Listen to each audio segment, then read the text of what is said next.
in this new technology and then bring products and technologies through which India can lead the world. At LMM, like we call ourselves, our purpose is very simple. It is to electrify the last mile of India. And to date, we have sold 3 lakh electric vehicles, which have covered 5 billion e-kilometers. And I can attest that every single user of this vehicle finds these technologically superior and gets better earnings and livelihoods because of their driving experience. Also today, sir, especially, we have launched Mahindra Udo. We launched it last week. It's a PLI approved product, sir, and it is a segment first, ground up product which has reimagined what a three-wheeler customer aspires for. Stellar design, but also everything segment first, highest range, highest energy efficiency, many software features, and I welcome users to kindly experience the vehicle. And I hope with this we truly reach our purpose and aspiration of electrifying the last mile. Electrification, I believe, in this segment at least what I speak for, is no longer experimental. It is commercially viable, it is operationally proven, and it is meaningful for the customers. However, as an industry, our job is not done. We need to strengthen localization. We need to strengthen charging availability, and we need to make innovation around the financing structures so that more and more companies can now more and more customers can access and buy these vehicles. So on behalf of Mahindra Last Mile Mobility, sir, we are committed to building products that are technologically strong, economically sensible, and meaningful for the customers who will drive this category. And I thank you and the Government of India for helping us shape this transformation for India. Thank you, sir. Electrifying India's last mile creates the real impact, empowering livelihoods and transforming mobility. Echoing Suman Mishra's vision, this journey blends innovation with inclusion, delivering a confident driving experience while steering India toward a cleaner, smarter, sustainable future for generations to come. Can we all give a huge round of applause to Ms. Suman Mishra? Now, I invite Shri K.N. Radhakrishnan, Chairman, Siam Two-Wheeler CEOs Council, Director and CEO TVS Motor Company to address the gathering. Good afternoon, ladies and gentlemen. Honorable Union Minister, I think a person who has been transforming the green mobility, especially a lot of strategies in supporting our efforts and transforming India. Truly supported by Dr. Additional Secretary, who has been really implementing and executing. When I was sitting, he was asking how things are going. Is there any model? Somebody 24/7 on making sure that India transform country, not only India, how do we make Indian brands visible in global markets? My other industry colleagues, and thanks to everyone who had this and sponsored this entire program of promoting EV in Karnataka. I have 2 roles, one as the CM Two-Wheeler Chair and the other one as TVS Motor Company. At the outset, we would like to definitely thank our Chief Guest, Honorable Swamiji, for taking his time and spending so much valuable time and visiting. Possibly after this, some time to visit all the stalls and see the products.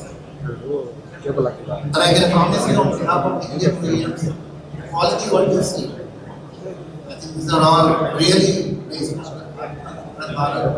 thanks to the Prime Minister. These are all designed, developed, manufactured in India, and you can see the resonance of Atmanirbhar Bharat. We are going in the right direction. There are important reasons why EV has to be promoted. All of us know that we have to enhance the energy security. We have to reduce the oil dependence in India. Very, very important. As a part of that, this initiative has started. While these products are seen here, I'm very sure the investment behind these products has happened maybe 10 to 15 years back. Other important initiative is to look at India as a major manufacturing powerhouse. When I say that, many of the companies who have exhibited these products, I can tell you, many of the products are, the assemblies are made, designed and made in India.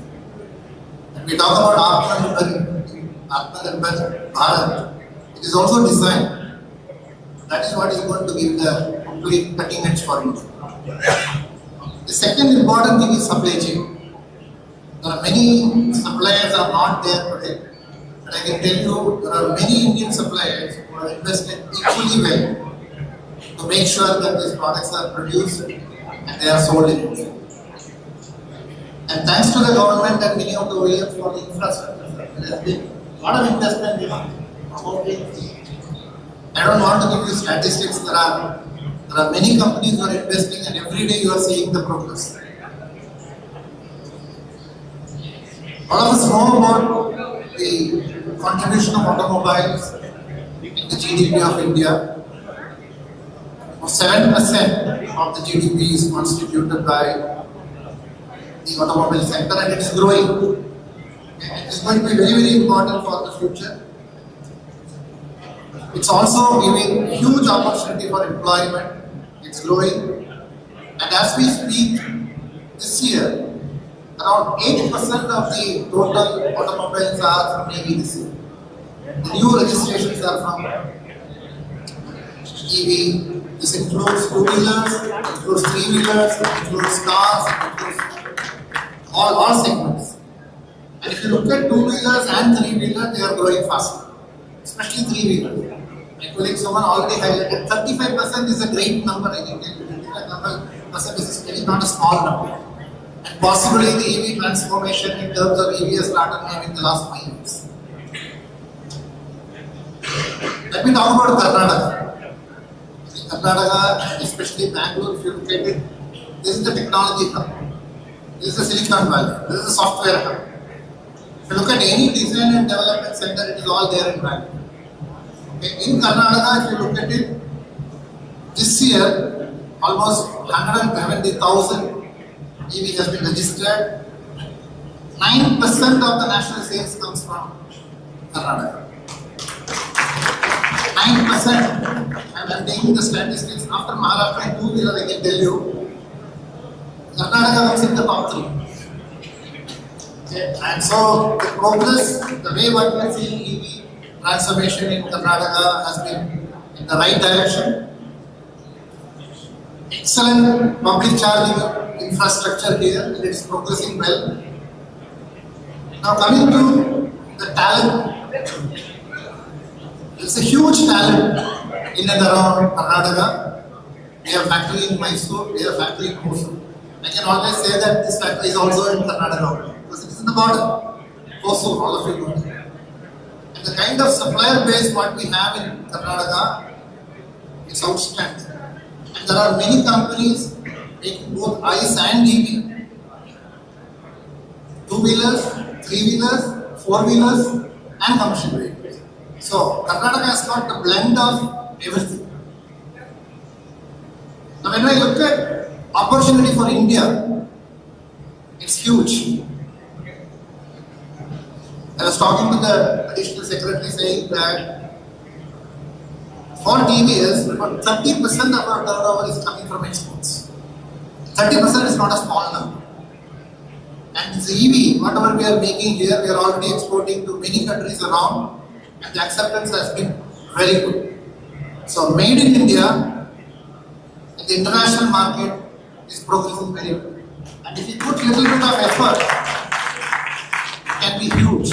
Whatever you see here, the same amount of transformation you will see. At some point of time, we used to talk about Japan and Japanese brands in the automobile sector. In 2030 and going forward, I think that is the opportunity for India. Okay? And before I close, I just wanted to thank the organizers. Very well thought through. Okay? And the way it is promoted, I think many such events should happen so that it should reach. And I was very delighted to hear that there are students participation in educational institution because the future generation should get involved in shaping up India and India's green transformation. Once again, thank you, sir. Thank you, Dr. Qureshi, and all my colleagues. And there are many people sitting here. Thank you very much for giving this opportunity for all of us. So, on behalf of CM, all the best for this event. And on behalf of EV Expo, we will be there with you in transforming Karnataka. Thank you. Indian OEMs are moving in the right direction, strengthening manufacturing in India and reducing oil dependency through EV adoption, positioning the country as a global manufacturing powerhouse. Thank you so much, Shri K. Radhakrishnan, for that valuable thoughts. Can we all give a huge round of applause? Now, we kindly request Dr. Hanif Qureshi, IPS, Additional Secretary, Ministry of Heavy Industries, to address the gathering.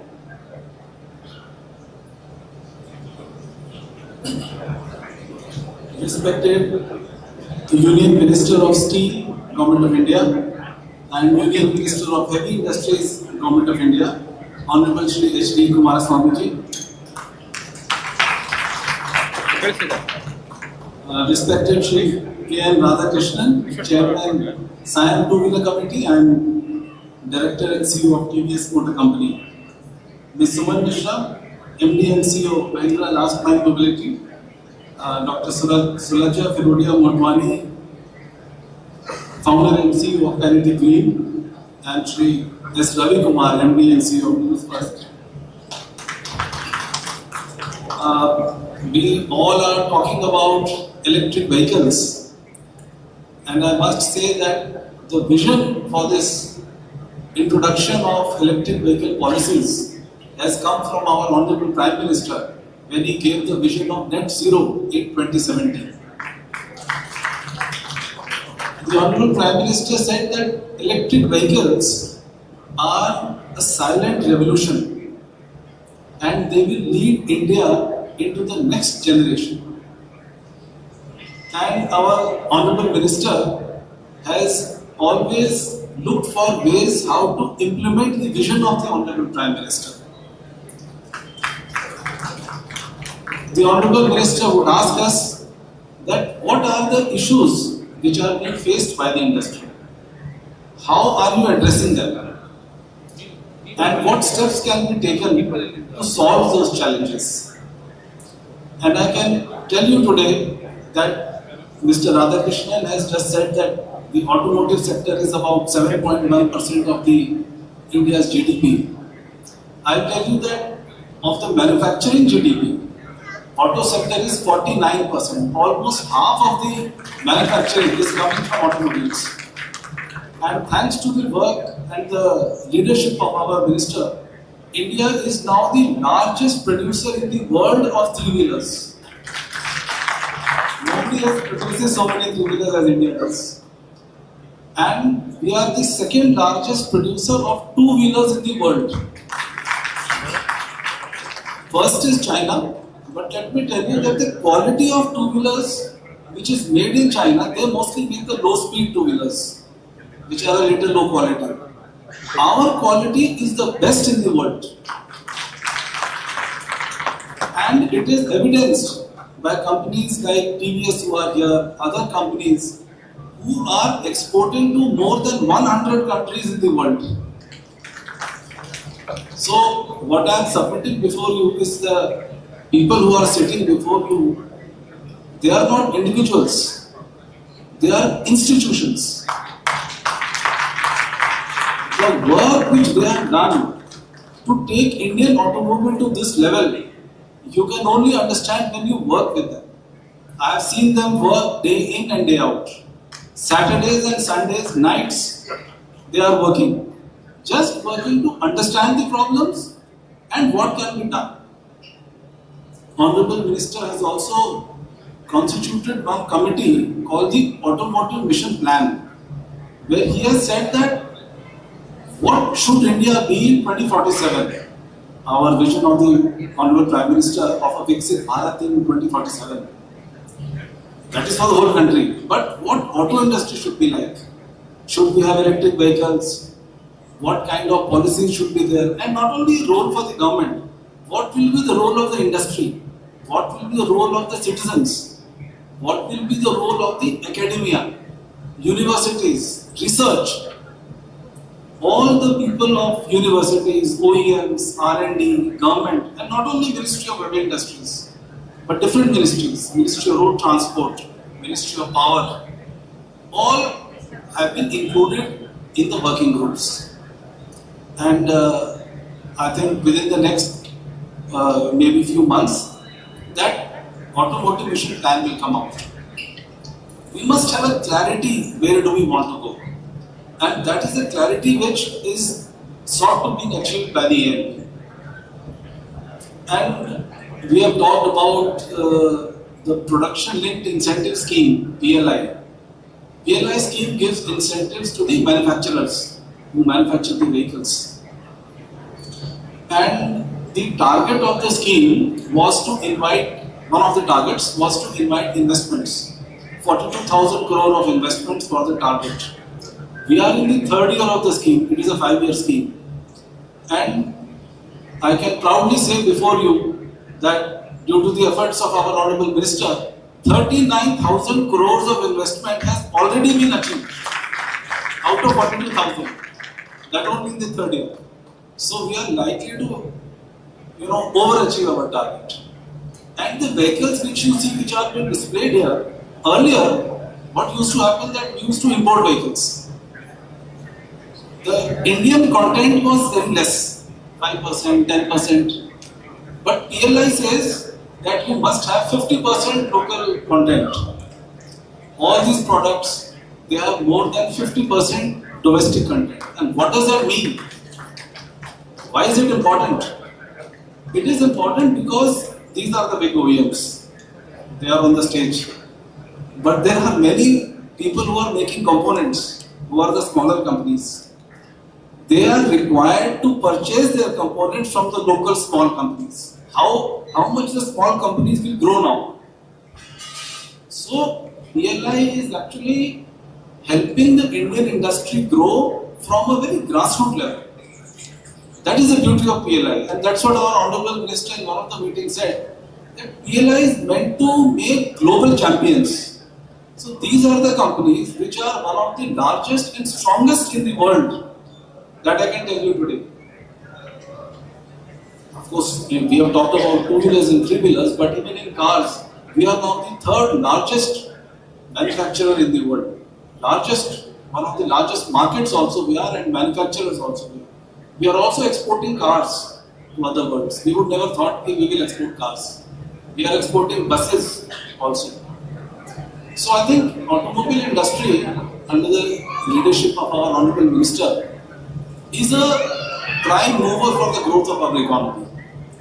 And all of us are very lucky to be a part of these exciting times where new technologies, and I'll just end by saying that these are the advantages at the global and the national level. But what are the advantages to individual when he buys an electric vehicle? Number one, you are contributing to the environment. You can proudly say that I am contributing to the environment.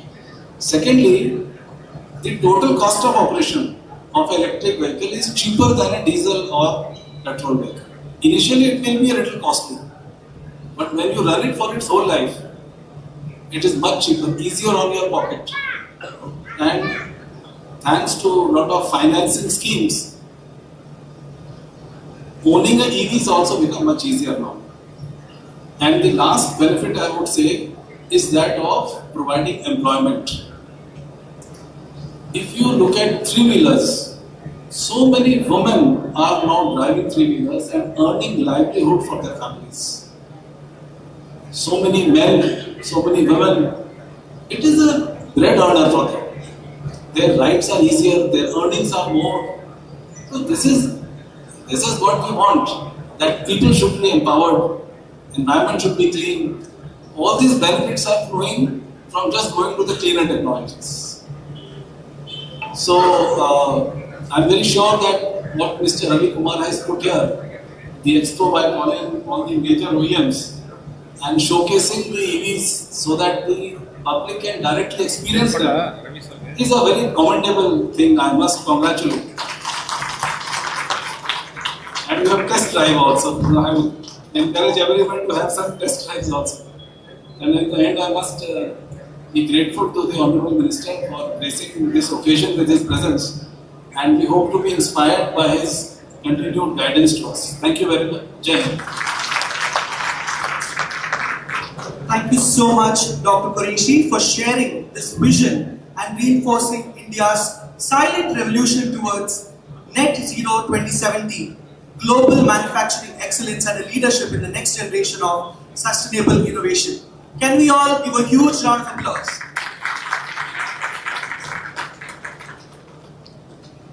We now kindly request Honorable Shri H.D. Kumaraswamy, Union Minister for Heavy Industries and Steel, Government of India, to address the gathering.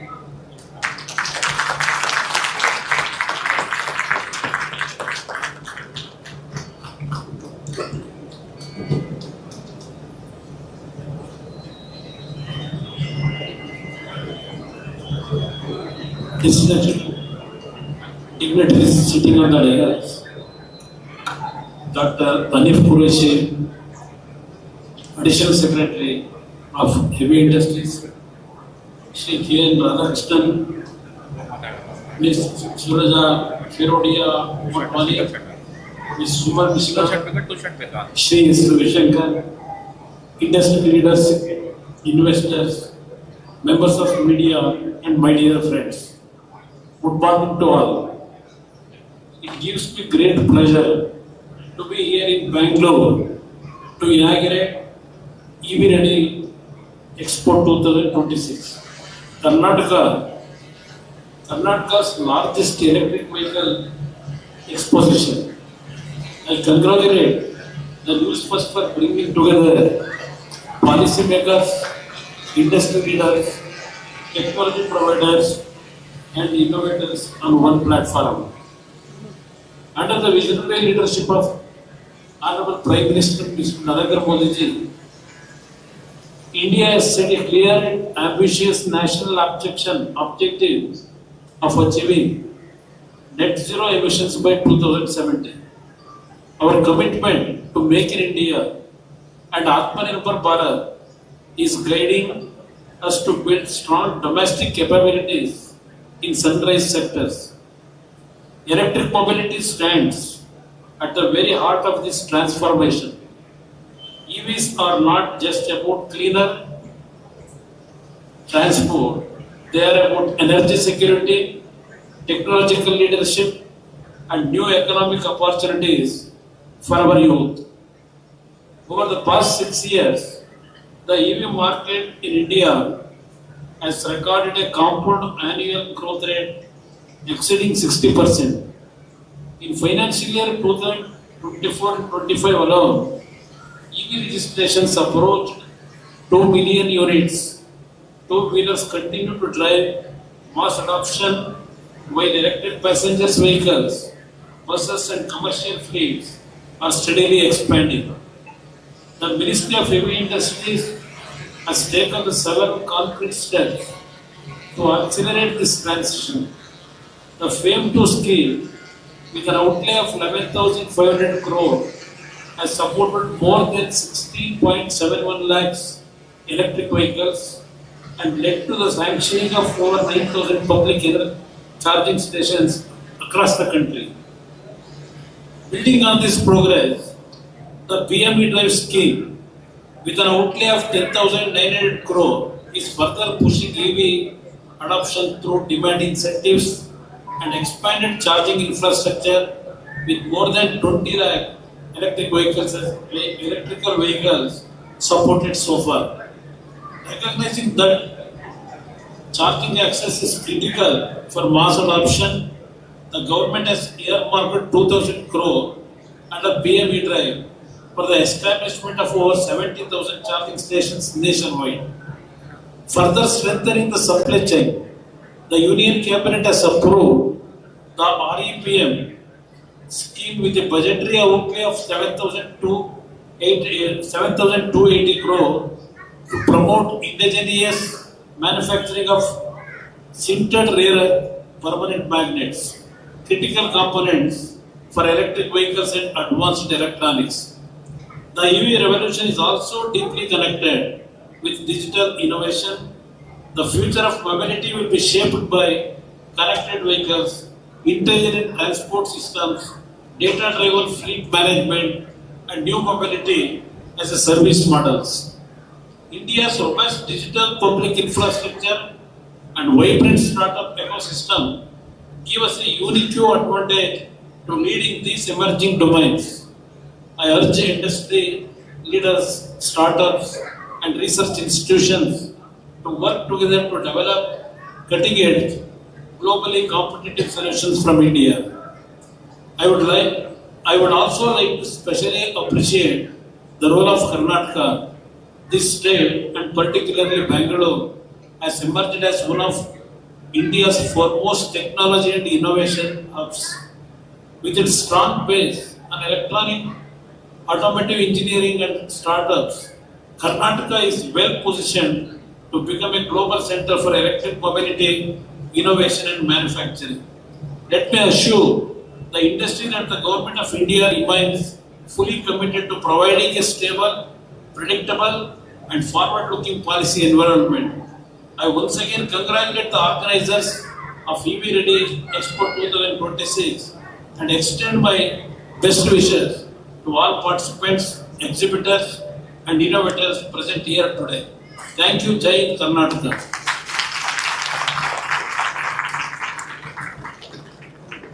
Thank you so much, Honorable Shri H.D. Kumaraswamy, for sharing the Viksit Bharat and Make in India vision, highlighting how EVs strengthen the economy, enable technology leadership and drive inclusive growth with support. ಒಂದು ದೊಡ್ಡದಾದಂತಹ ಚಪ್ಪಾಳೆ ಕೇಂದ್ರ ಸಚಿವರಿಗೆ ಅವರ ನಾಳೆಯ ಭಾರತ ಹಸಿರು ಭಾರತ, ಇದು carbon ರಹಿತ ಭಾರತ, ಇದು ಹೊಸ ಸಂಕಲ್ಪ. ಪರಿಸರ ಸಂರಕ್ಷಣೆ ಇದು ಕೇವಲ ಆಯ್ಕೆ ಮಾತ್ರ ಅಲ್ಲ, ನಮ್ಮ ಜವಾಬ್ದಾರಿ ಕೂಡ. ಇದರ ಮೇಲೆ ಬೆಳಕು ಚೆಲ್ಲಿ ಕಾರ್ಯಕ್ರಮಕ್ಕೆ ಅರ್ಥಪೂರ್ಣ ಚಾಲನೆಯನ್ನು ಕೊಟ್ಟಂತಹ ಕಾರ್ಯಕ್ರಮದ ಮುಖ್ಯ ಅತಿಥಿಗಳಿಗೆ ಈಗ ಸ್ಮರಣಿಕೆಯನ್ನ ನೀಡುವಂತಹ ಸಮಯ. ಇದಕ್ಕಾಗಿ ನ್ಯೂಸ್ ಫಸ್ಟ್ ವಾಹಿನಿಯ ಎಡಿಟರ್ ಇನ್ ಚೀಫ್ ಆಗಿರುವಂತಹ ಎಸ್ ಮಾರುತಿ ಅವರು, ನ್ಯೂಸ್ ಫಸ್ಟ್ ಎಂಡಿ ಹಾಗೆ ಸಿಇಒ ಆಗಿರುವಂತಹ ಎಸ್ ರವಿಕುಮಾರ್ ಅವರಿಗೆ ವೇದಿಕೆಯ ಮೇಲೆ ಸಾಥನ್ನ ಕೊಡಬೇಕು ಅಂತ ಹೇಳಿ ವಿನಂತಿಯನ್ನ ಮಾಡ್ಕೋತೀನಿ. ಮೊದಲನೇದಾಗಿ ನಮ್ಮ ಕಾರ್ಯಕ್ರಮಕ್ಕೆ ಅಭೂತಪೂರ್ವ ಚಾಲನೆ ನೀಡಿದಂತಹ ಕೇಂದ್ರ ಸಚಿವರಾದಂತಹ ಬೃಹತ್ ಕೈಗಾರಿಕೆ ಹಾಗೆ ಉಕ್ಕು ಖಾತೆ ಸಚಿವ ಶ್ರೀ ಎಚ್.ಡಿ. ಕುಮಾರಸ್ವಾಮಿ ಅವರಿಗೆ ಗೌರವ ಸ್ಮರಣಿಕೆ. ನಾವು ನೀಡ್ತಾ ಇರುವಂತಹ ಈ ವಿಶೇಷ ಕೊಡುಗೆಯ ಬಗ್ಗೆ ಒಂದೆರಡು ಮಾತುಗಳನ್ನ ಹೇಳಲೇಬೇಕು. ಅತಿಥಿಗಳಿಗೆ ಗೌರವ ಪೂರ್ವಕವಾಗಿ ನಾವು ನೀಡ್ತಾ ಇರುವಂತಹ ಶ್ರೀಗಂಧದ ಹಾರ, ಇದು ಕರ್ನಾಟಕದ ಶ್ರೀಮಂತ ಪ್ರಕೃತಿ ಸಂಪತ್ತು ಹಾಗೆ ಸಂಸ್ಕೃತಿಯ ಪರಂಪರೆಯ ಪ್ರತೀಕ. ಇದರೊಂದಿಗೆ ನೀಡ್ತಾ ಇರುವಂತಹ ಮೈಸೂರು ಪೇಟ ಕರ್ನಾಟಕದ ಗೌರವ ಮತ್ತು ಆತ್ಮ ಗೌರವದ ಪರಂಪರೆಯ ದ್ಯೋತಕ. ಇವುಗಳನ್ನ ಹೆಮ್ಮೆಯಿಂದ ನಮ್ಮ ಅತಿಥಿಗಳಿಗೆ ನೀಡಿ ಗೌರವಿಸ್ತಾ ಇದ್ದೀವಿ.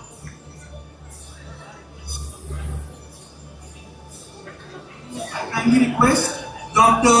Anif Qureshi IPS, Additional Secretary, Ministry of Heavy Industries, for joining us today. I kindly request S. Ravikumar, MD and CEO, News First, to give a token of appreciation to Dr. Qureshi. I also request Shri S.H. Maruti, Editor-in-Chief, News First, to give away the token of appreciation to Dr. Qureshi. As a mark of respect and heartfelt gratitude, we are honored to present Sandalwood Garland and a Mysuru Peta to our esteemed guests. The Sandalwood Garland represents Karnataka's rich natural and cultural heritage. Known for its purity and timeless fragrance, sandalwood symbolizes dignity, grace, and honor, values that resonate deeply with this occasion. The Mysore Peta is a traditional symbol of pride and respect in Karnataka.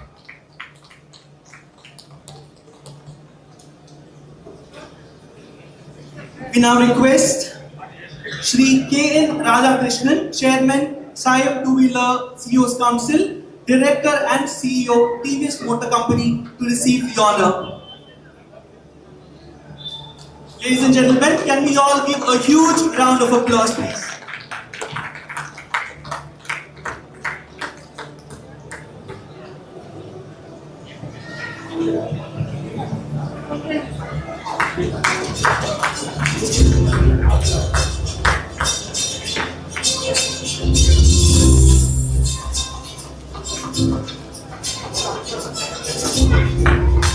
Can we all give a huge round of applause? I would now like to invite on stage senior journalist Mrs. Archana Reddy onto the stage to give a token of appreciation to Ms. Suman Mishra, Managing Director and CEO, Mahindra Last Mile Mobility.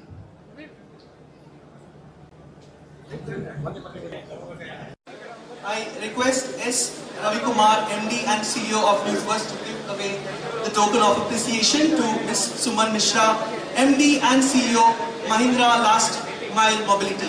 Can we all give a huge round of applause, everybody?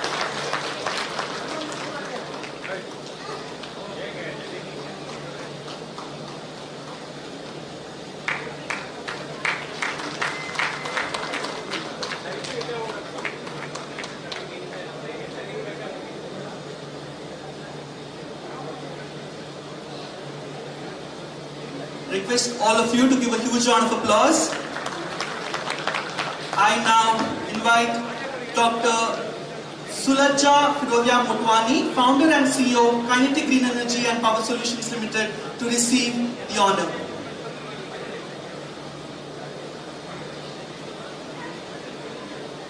We're absolutely delighted to acknowledge the presence of Mrs. Archana Reddy, Senior Journalist, NewsFirst. Can we all give a huge round of applause?